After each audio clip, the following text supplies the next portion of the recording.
Hey, Ash here from All Things Dentistry, the place where we're passionate about sharing those unwritten hints and tips of dentistry. I know you came for a Class 5 resin modified glass ionomer, simplest tips, and we're going to get to that in 1 second.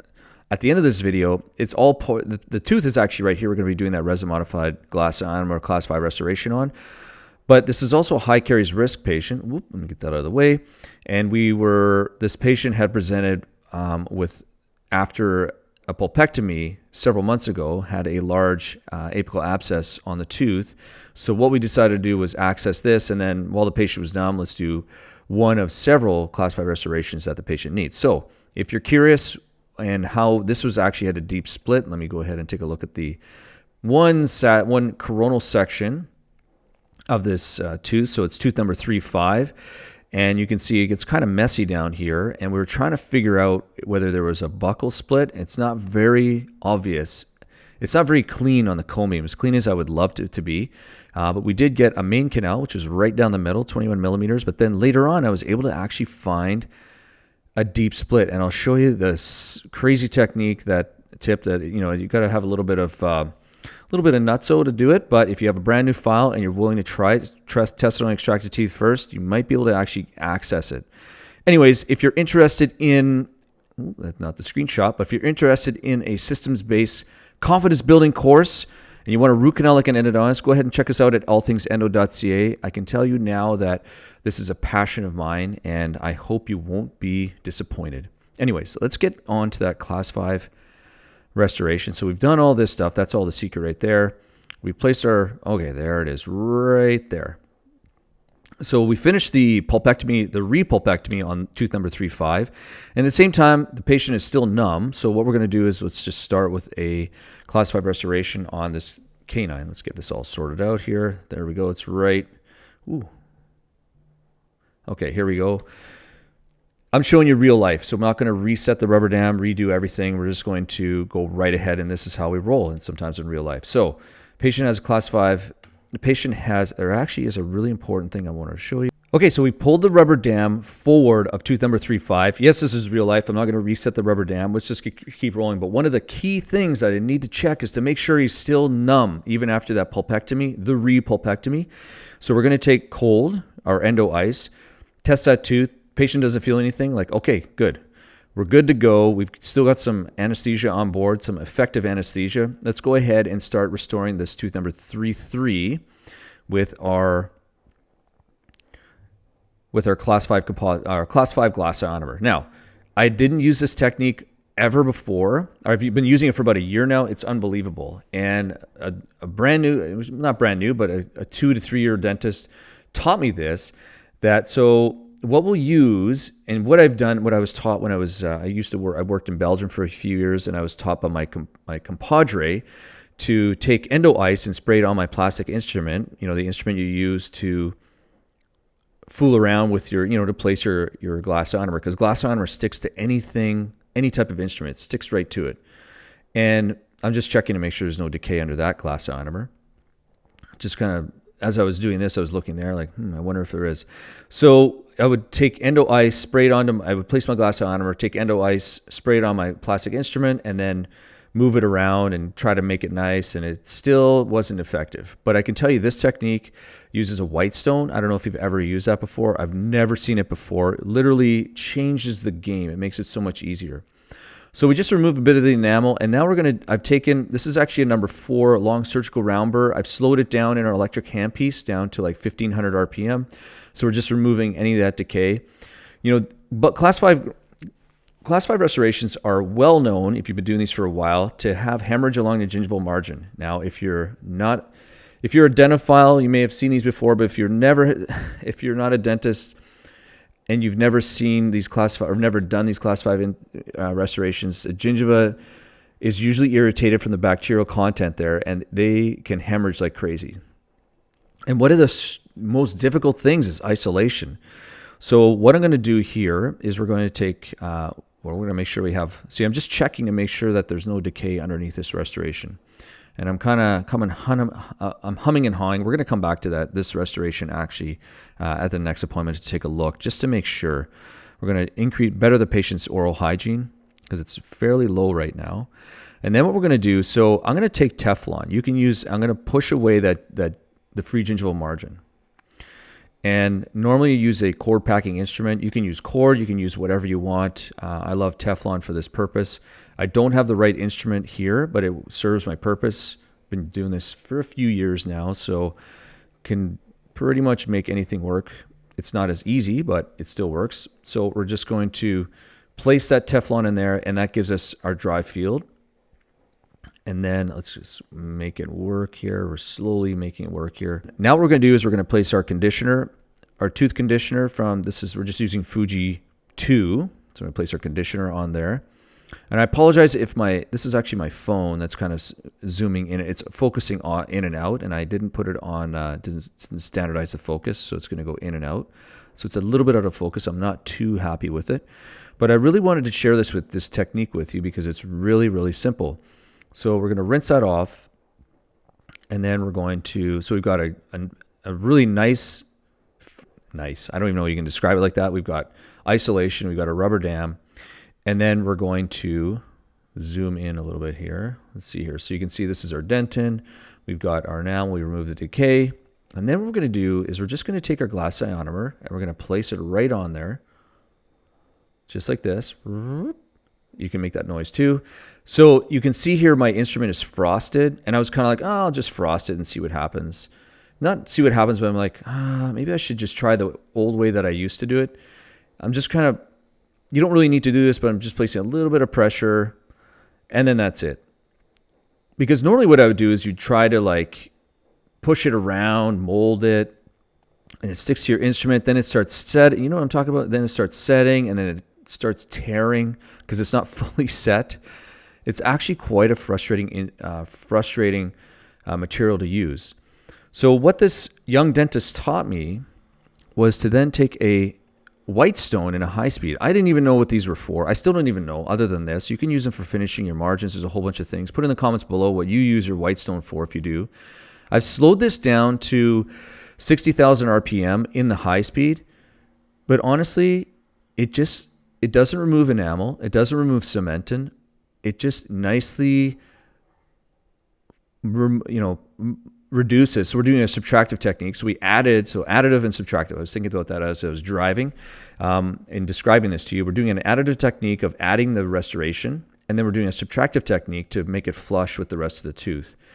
And my Teflon is going to go flying out of here in a second, just to show you that I am human. Yep, there it goes. Unfortunately, I was like, I wanted to keep that in there just to place some sort of barrier. In my residency, we were taught you can just place fluoride varnish or any, there is a specific coating for glass ionomer to prevent any water absorption in the first 24 hours. So anyways, other than that little bit of a little little divot, that's the word I'm looking for, a little divot, that's it. The margins are flush. I didn't remove any enamel, didn't remove any cementum. It's such a simple technique rather than playing around with trying to mold with my instrument, my glass ionomer. So what we're going to do is we're going to place some OptiGuard on here. I did get a bit of hemorrhage, so I'm not 100% happy with the way that it's set. But short of that and making this a perfect video, what I wanted to do was, so we just got a bit of an OptiGuard on there. So that was it. I was just placing it there. I was trying to place, let's go back here. So I'm blowing air just to keep some of the hemorrhage out of the way. And then we put some OptiGuard, which is just a clear, flowable, super clear. It's just for coating anything. And we're just it will peel off in 24 hours, but just to prevent any water absorption into that restoration. That's what we just wanted to put that on there. And then that's it. So that's a really simple way of placing a class 5 restoration with glass ionomer. Obviously, it's a little bit different if you're using a different material. If you're going really old school, like gold foil, like my friend Zach, I'm going to shout out to Zach. Okay, so let's head back. So I really appreciate you hanging out, and I'm grateful that you made it all to this point. I really wanted to go and touch base, if you're still with me, about this deep split. Mandibular premolars are really complicated. So let's go ahead and re-access this tooth, and we'll walk through this procedure. So we've got a glass ionomer triage. We're going to remove that, and there's a cotton pellet under there. That's fine. Let's take a look at what we have. Okay, cotton pellet comes out. Okay, we remove all the debris. There we go. Okay, so we have sort of a one main canal, if you may, and then we've got, here's our access that was happened before from the previous provider. We've got our main canal right there, and then what we need to do is somewhere down there we've got, let's go ahead. So somewhere, this may be a canal, this may be a canal, this may be a canal. It's really hard to tell. Let's get this out of the way. There's where we are with our cone beam. So relating some of the information, it's, there's where our access is, there's where our calcium hydroxide was, and we're kind of looking like right into here right now. Now down the road, what I need to do is I need to actually get down here. We also know that there's a huge space down here. You can see actually there's a large periapical radiolucency, which turned out to be an apical abscess down the road, or just previously last week. We need to clean out all this debris and find and scout to see if there are any other lateral canals or any other main canals. So let's go ahead and let's just, what I'm going to do, like my normal technique. So my first thing is, when I saw this case, I was like, okay, is there anything right here? Not sure, because that might lead me into another accessory canal. So I'm like, I'll take my wave on gold. Does it do anything? Nope, it doesn't do anything. So then I'm going to take it down to my cutting flutes, because I know that I measured from the cone beam that my tooth is roughly 20 millimeters long.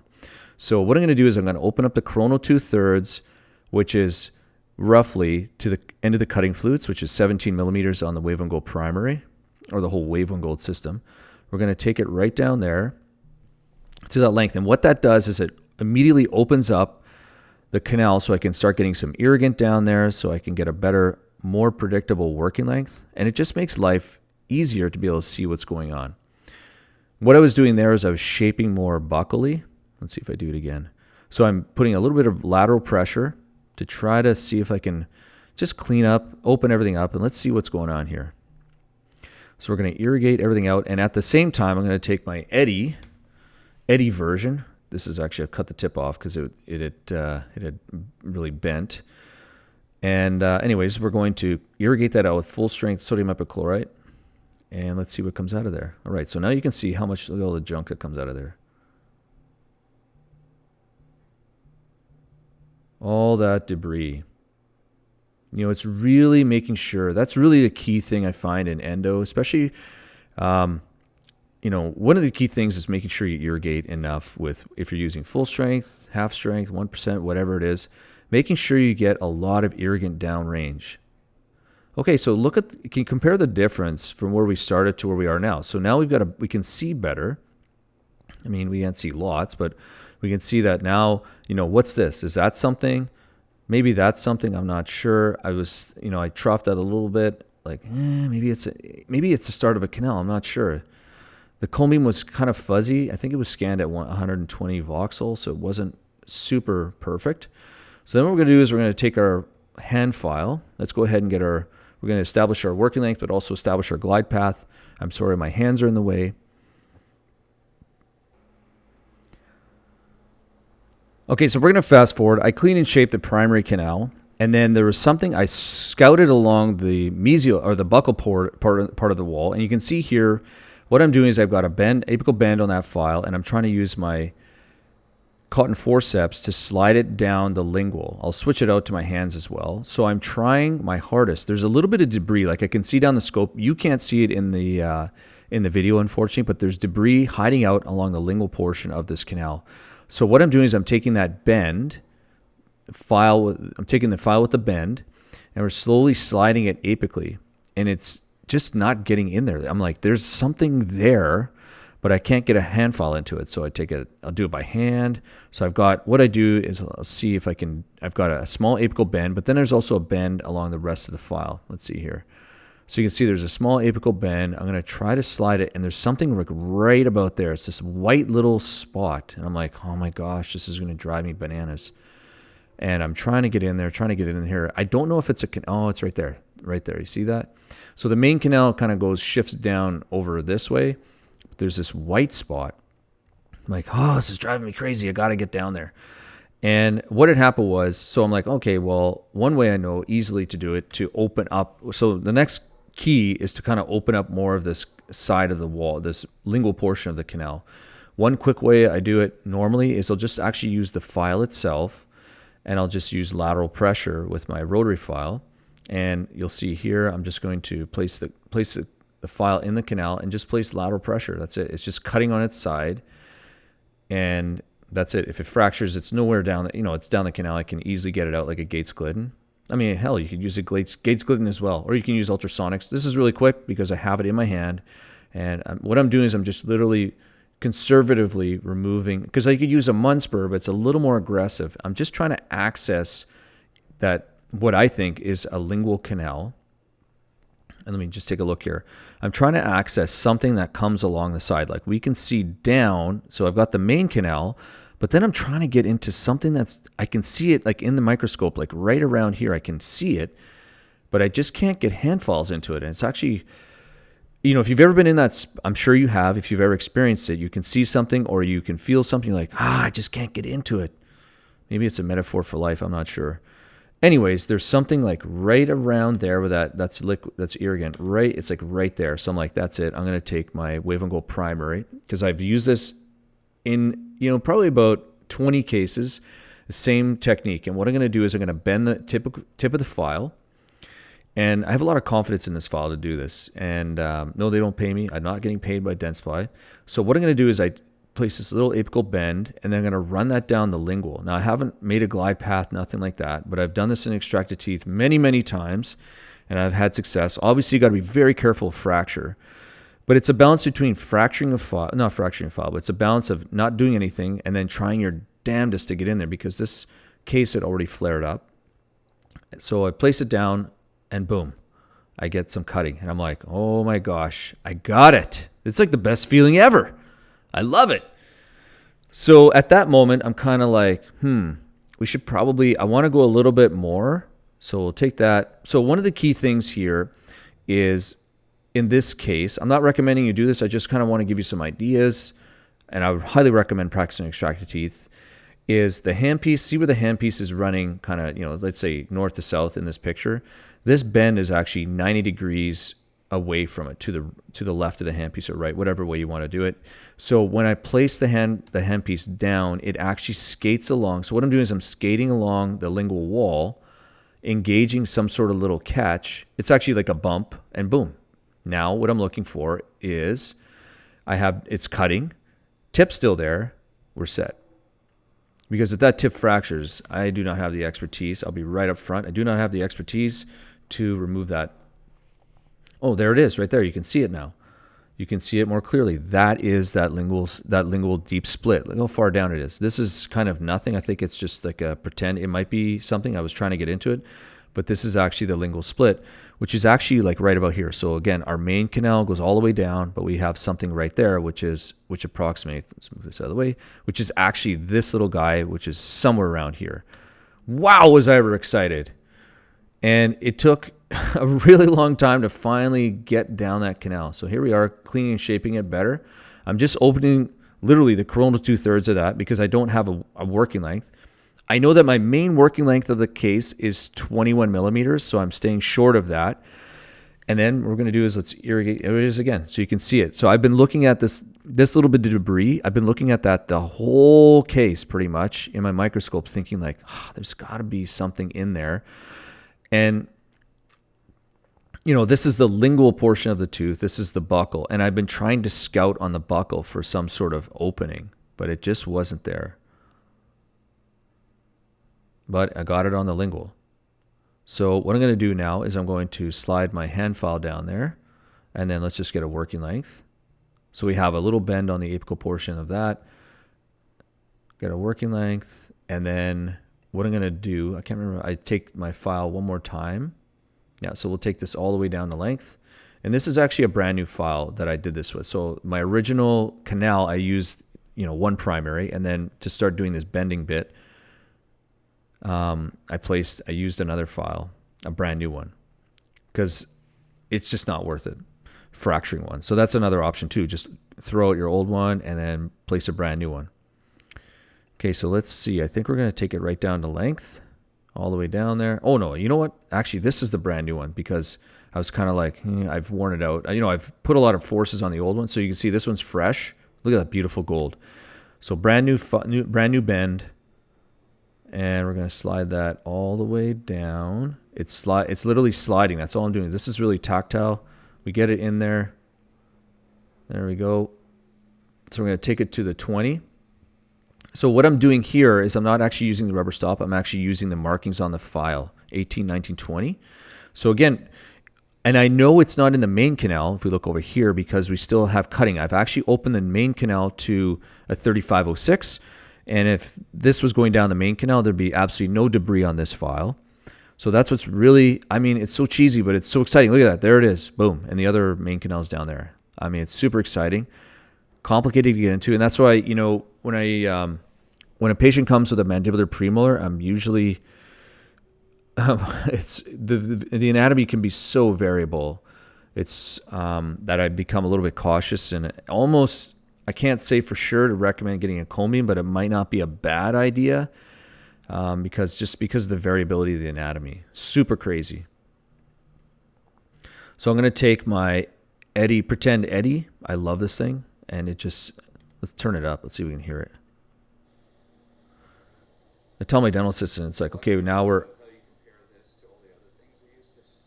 I'm just talking. I turn it on to like the turbine, like when you get that sonic thing going. It sounds like a jet taking off. And so we're just activating our full strength irrigant, and then I'm going to clean it out, and then we're just going to, I'll see what, I'll think about, what's going to happen is we're going to check to see how it heals over the next few months. We place calcium hydroxide since this, and we'll replace calcium hydroxide after this, and then we're just going to watch how it heals and then go from there. And then we'll see. I might open that up to 3506. I'm not sure at this moment. Usually 99% of the things I open up, except for MB2, go to a 3506. But this one is a little bit smaller, so I might not actually do it. We'll see. Anyways, I'm actually very grateful you made it all the way here. Don't forget to subscribe, like, and put in your comments kind of the way that you like to do your resin modified glass ionomers. And actually, if you've tackled any of these splits, they're really tough. Obturating this with a single cone is not that hard. It's more just getting down them. Anyways, I'm super grateful you're here. Thank you so much, and we'll talk to you soon. Cheers.